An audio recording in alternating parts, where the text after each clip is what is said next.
英国王室最近上演了一出清君侧的宫廷大戏。2022年上任的国王查尔斯对其弟弟安德鲁王子和小儿子下手了。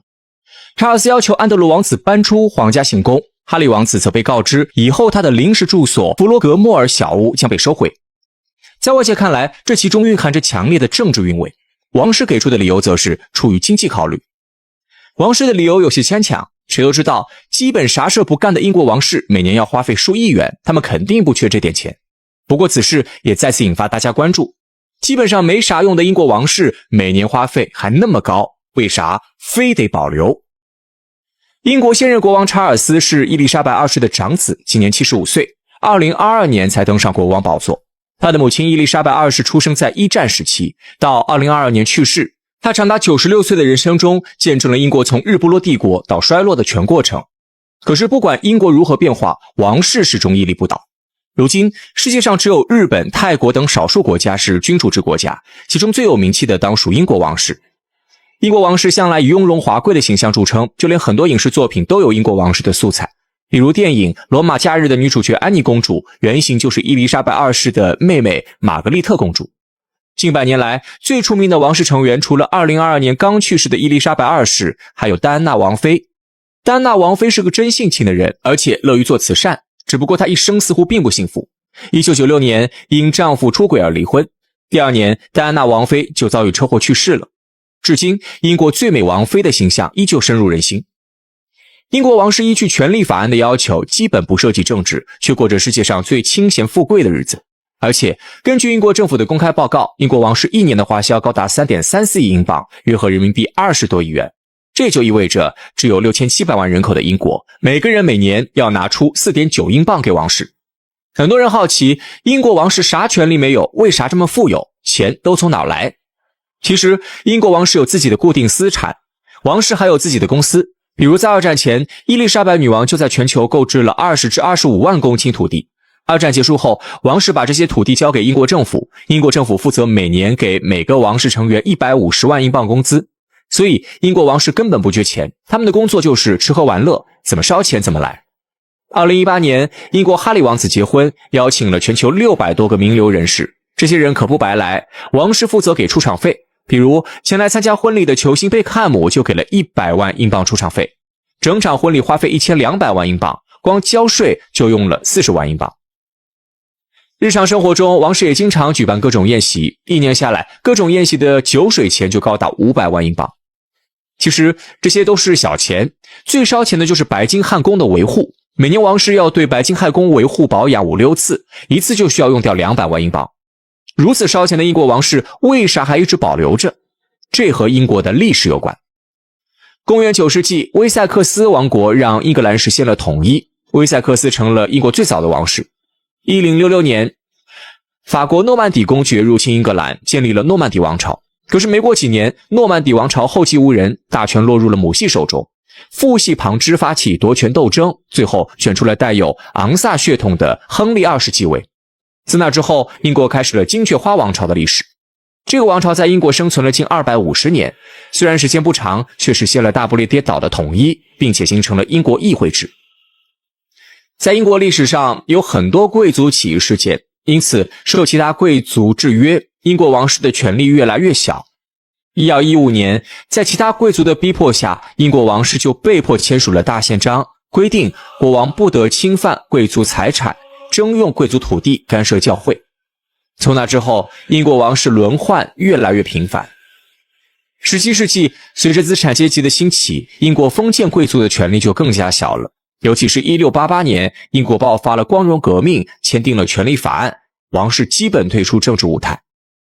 18世纪，英国内阁制度确立后，英国国王基本上只剩下一个虚名，一切政治事务都由内阁管理，王室只负责吃喝玩乐，成了最富贵的闲人。但就是这样的王室却一直保留了下来，归根结底就是英国经历了近1000多年的君主制，王室在很多英国人眼中已经成了一种信仰。尤其英王将世俗权和宗教权合二为一后，另一方面也因为英王的继承比较稳定。和中国不一样，英国乃至整个欧洲的国王不分男女，只要血统正宗，女人也可以当国王。伊丽莎白2世从小就被当作储君培养。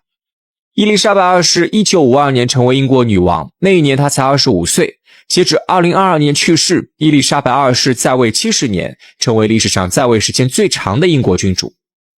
在70年时间里，伊丽莎白二世始终是欧洲的好莱坞明星一样的存在。这个女王丝毫不闲着，不仅公开售卖个人纪念品，她还经常参与一些影视剧的演出。半个多世纪的时间里，伊丽莎白二世并非完全养尊处优，在政治上也发挥着非常重要作用，经常出访加拿大、澳大利亚。而且英国王室在议会中也有一定影响力，这是因为英国上流社会的贵族和王室之间有着千丝万缕的联系，甚至有不少利益牵连。当年戴安娜王妃的丈夫出轨，这让戴安娜王妃悲痛欲绝，想通过法院起诉离婚，但是伊丽莎白二世觉得有损皇室颜面，因此通过自己的影响力，让英国法院没有受理戴安娜的起诉。就这样，戴安娜王妃只能独自忍受丈夫出轨，直到1996年才和丈夫离婚。英国王室在吃喝玩乐的同时，也给英国的经济发展做出极大贡献。比如，每年来白金汉宫参观的世界各地游客络绎不绝，仅这一项就是不菲收入。虽然只有 25% 收入给王室，已经能让王室有一大笔收入。英国王室还给英国的奢侈品、房地产等行业带来巨大人流量。据统计，这些领域每年能帮助英国创收36亿英镑。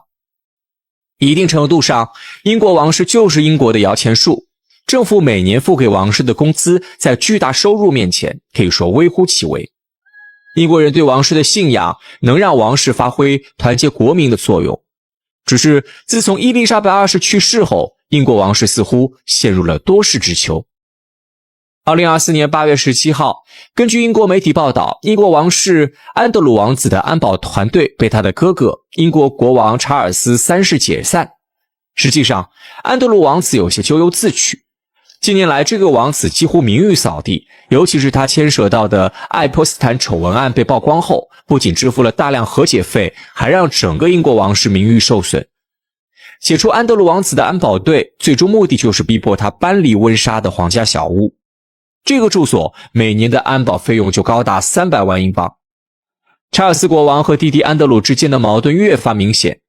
如果把弟弟从皇家小屋赶出去，皇室不仅能节省一大笔安保费用，每年还能赚取100万英镑的出租费用。伊丽莎白二世在世时，英国王室能保持和谐稳定的局面，可是这个老佛爷一去世，内部矛盾就开始凸显。很多人把查尔斯的一系列行动理解为清君侧，意在巩固王室地位，加强王室的权力。可是一个不容忽视的事实是，英国18岁至24岁的年轻人中，只有 32% 支持保留君主制。如果查尔斯继续以强硬姿态示人，支持者就会更少。而且查尔斯疏远甚至清理自己身边的亲戚，虽能加强王室核心权力，但无疑却会加剧王室内部的分离，也会降低王室在公众中的影响力。75岁的查尔斯又被查出患上了癌症，王室甚至已经开始准备筹划他的葬礼。现在查尔斯国王的行动无疑会给威廉王子带来一定影响。未来家族矛盾如何处理，如何平衡王室成员权利，威廉很可能有样学样。现在英国王室还面临一个问题，王室本质上就是一个巨大家族企业，现在内部矛盾纷争不断，以后如何处理各种利益关系？有人说，查尔斯国王的一系列措施彰显了他果断和狠辣的一面，也彰显了他谋求进步，尝试重新定义现代君主的智慧。只是身患癌症的查尔斯国王能完成他心中的构想吗？未来英国王室走向何方，一切都是未知的。得益于血统纯正，小日子的皇室普遍颜值高，身材魁梧，一表人才。天皇的血脉极为高贵，是不能混进凡人血统的。万一哪个皇室贵族与凡人通婚，他就会被开除皇的近亲结婚，让日本皇室的基因一代比一代哇塞。比如大正天皇，血脉纯正，发育不良，智力水平遥遥领先普通的智障儿，吃饭绝不流口水，下雨他知道回家。大正的爷爷孝明天皇是个狠人，生了6个儿子，其中5个没能熬过3岁大寿，只有1个成功活了下来。他就是大名鼎鼎的明治天皇。明治天皇青出于蓝胜于蓝，除了天生腿瘸，各方面功能正常，娶了7个妾室，都是天照大神的后代。这天照大神是真保佑啊，生了15个娃，挂了11个。也许他们会觉得这叫天妒英才吧。后来继承皇位的就是这位了，一看就非常聪明的大正天皇。大正天皇活了47岁，不过他很早就知道自己的治国天赋不太行，害怕小日子人民承受不住，早早就退位，让给了儿子裕仁。裕仁的问题不大，除了手指不灵活，天生近视，脊椎侧弯，天生身材矮小，基本上不流口水，大小便正常这还叫问题不大？你就不懂了吧？他的智力遥遥领先于他的兄弟姐妹们未来可期因此裕仁天皇被整个家族寄予厚望，不但要学习极为深奥的加减乘除1、2、3、4，还要放到军营里面学习侵略的奥义，因此裕仁也变得相当残暴。日本侵华就是裕仁这王八蛋主谋的。裕仁退位之后，日本也早就战败了，济公天皇接下了复兴日本的重任。没想到这一代的济公天皇更加正常了，智力水平遥遥领先裕仁，天佑他大皇局先别高兴太早，近代的天皇家族那才是真的惨注意看，眼前这位一表人才的大男孩叫悠仁，不出意外，他将是日本未来的天皇是全日本人民的希望。尽管他6岁还不会走路，8岁认不出自己亲爹，11岁还不会写自己名字，出门带助听器，跟妈妈说话要用手语。但是他依然是今天日本最聪明的天皇男性后代。他可是日本的皇储那就是说只要别中途嘎了，以后必定就是一人之下万人之上，要当天皇哟西，等这位发育障碍症的悠仁亲王当上天皇的那天，我这高低也得整2瓶雪花庆祝一下。